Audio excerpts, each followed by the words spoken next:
ቤተክርስቲያን ለዶክተር አብይ ትጸልያለች ሲሉ አቡነ ሳዊሮስ ተናግረዋል። ሰላም ጤና ይስጥልን ውድ ተመልካቾቻችን፣ እነዚህንና ሌሎች ዋና ዋና ዝርዝር መረጃዎችን ይዘን ቀርበናል።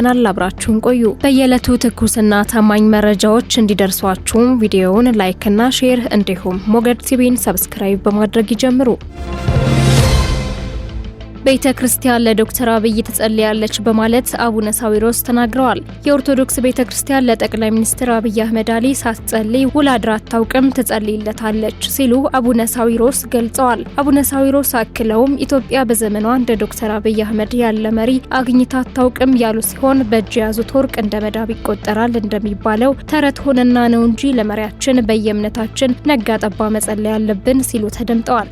በቂርቆስ ክፍለ ከተማ የአንድ ዓመት ከ8 ወር ህፃን ሰርቆ ለማምለጥ የሞከረ ተጠርጣሪ እጅ ከፍንጅ ተይዞ ምርመራ እየተጣራበት መሆኑን የአዲስ አበባ ፖሊስ ጠቅላይ መምሪያ ገለጸ። ተጠርጣሪው የወንጀል ድርጊቱን ፈጽሟል የተባለው ታህሳስ 5 ቀን 2018 ዓ.ም በቂርቆስ ክፍለ ከተማ ወረዳ 9 በተለምዶ ሀዲድ ሰፈር ተብሎ ከሚጠራው አካባቢ ከቀኑ 8 ሰዓት አካባቢ ነው። የህፃን አቢ ያለው ተክሉ ወላጅናት ወይዘሮ ማርሸት ሞገስ ቤቷ ውስጥ ስራዋን እያከናወነች በነበረበት ወቅት ህፃኑ ከቤታቸው አካባቢ እየተጫወተ በነበረበት ሰዓት ማንነቱን የማያውቁት ግለሰብ ህፃን አቢ ያለውን ታቅፎ ይዞ ሲሄድ ያዩት የአካባቢው ነዋሪዎች እንደነገሯት ተናግራለች። አድማሷ አገዘ የተባለው ተጠርጣሪ ከመኖሪያ ቤቱ በራፍ አካባቢ ሲጫወት የነበረን ራሱን መከላከል የማይችል የአንድ ዓመት ከ8 ወር ህፃን ታቅፎ በመሄድ ላይ ያለ በስራ ላይ የነበሩ የፖሊስ አባላት ባደረባቸው ጥርጣሬ ከህብረተሰቡ ጋር በመተባበር እጅ ከፍንጅ ተይዞ ምርመራ እየተጣራበት መሆኑን የቂርቆስ ክፍለ ከተማ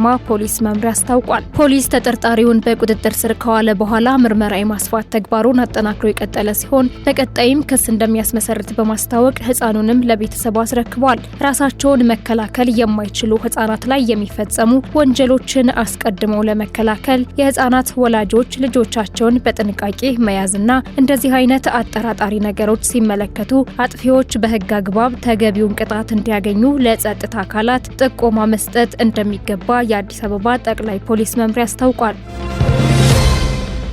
ውድ ተመልካቾቻችን ለዛሬ ያዘጋጀናቸው ዋና ዋና ዜናዎች በዚሁ ተጠናቀዋል። በየዕለቱ ትኩስና ታማኝ መረጃዎች እንዲደርሷችሁ ሞገድ ቲቪን ላይክ፣ ሼር እና ሰብስክራይብ በማድረግ ይቀላቀሉን።